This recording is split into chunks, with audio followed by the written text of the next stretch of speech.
This may look like a piece of stone, but it's actually a warning from 4,000 years ago. Hi, I'm Janice Li, Curator of Thirst in Search of Freshwater here at Wellcome Collection.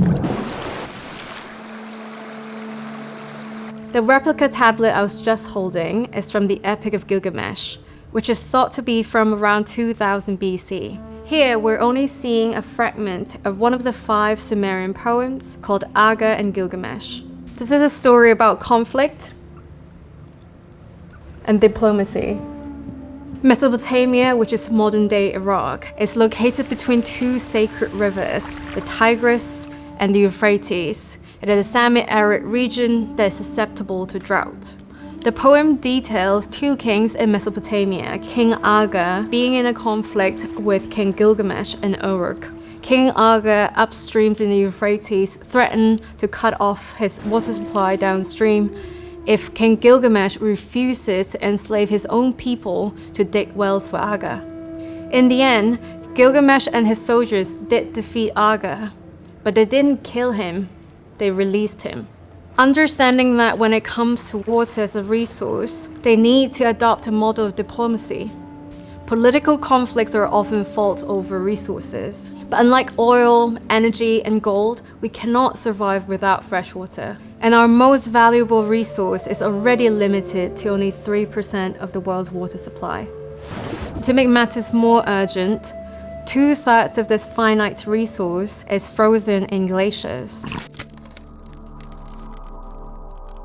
On the topic of glaciers, researchers Susan Schuppli went as far as recording the sound of melting ice in order to understand the freshwater system and the impacts of climate change. Here we have Susan's ice records.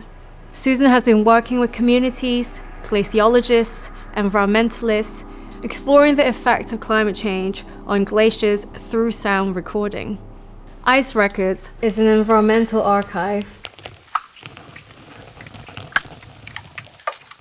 Ice Records explores how glacial loss intersects with the social consequences on communities. Susan recorded in glacial fields such as Ladakh in the Himalayas, the Athabasca Glaciers in Canada, and Svalbard in Norway, capturing crackling and fracturing sound of melting ice. Sound recording of melting glacier tell us about the environmental conditions of the year when they are frozen, such as moisture content, temperature, and air pressure, but as they melt, this information is lost forever. But this isn't just about scientific data. So much intangible heritage and culture are at risk of extinction from melting glaciers. The very last track of the Ice Records is not a glaciological sound recording, but a Ladakhi folk song called The Pearls in the White Snow. The folk song is printed as part of a songbook that Susan co-produced with a group of Indian scientists, activists, and a grassroots organization called Local Futures. Cultural memory and traditional ecological knowledge are tied very deeply with the communities who have a very intimate knowledge with the landscape they inhabit. Eden in Iraq is a project based in the Iraq marshes, formed by the Tigris and the Euphrates. After decades of political unrest, 90% of the marshland was drained, and sewage was directly channeled to make it uninhabitable. The Eden in Iraq project, led by artist Meredith Rubenstein and water engineer and activist Jassim El-Assadi, uses wastewater garden technology and traditional ecological knowledge to regenerate the environment. The sewage water is cleaned by bacteria and transforms sewage into minerals that provide nutrients for plants and fruit trees in this wastewater garden. The symmetry and the structure of the garden is inspired by traditional Mesopotamian wedding blankets. Wedding blankets are woven in mirrored bilateral patterns, symbolizing harmony, fertility, and union. And the 3 gardens here represent the biblical, Quranic, and Mesopotamian traditions. Here we're looking at a satellite image of the marshland in the summer of 2023 when they're hit by a severe drought. Here we can see phase 2 of the wastewater garden's construction. The small patch of green resisting a summer drought shows that there's hope for the rest of the marshes. hope to return to a rich tapestry of waterways, rivers, and reed beds, with islands of fishing, buffalo herding, rice cultivation, and reed harvesting. Instead of modern industrial sanitation solutions, the project has centered art and restored beauty to protect cultural heritage. But looking ahead, where else might we one day need to search for water? What would the most extreme search for water look like?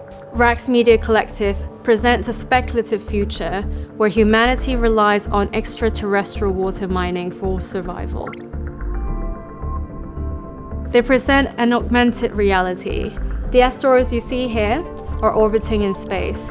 The smaller ones orbiting in motion, and then you have two really large asteroids with a step well built into them. A step well is a monumental subterranean structure, first built in the 3rd century in the arid regions of the Indian subcontinent. People used to walk down thousands of steps to collect water. Having one inserted in the large asteroid is alluding to it being a water storage for human use. And much like the step well, only certain people of privilege would have access to water from asteroids, turning it into assets. So you see, the work asks many questions. Is it ethical for us to mine water from space with technology that is owned by conglomerates and billionaires? Who will end up having access to these water sources? It draws attention to the danger of expanding the capitalist system to space. While only 3% of the world's water is fresh, it is enough to sustain life. Our hydrological system is cyclical. Water will evaporate and rain will bring it back down. As we have seen, the search for fresh water has taken us in many directions. Where will we go next?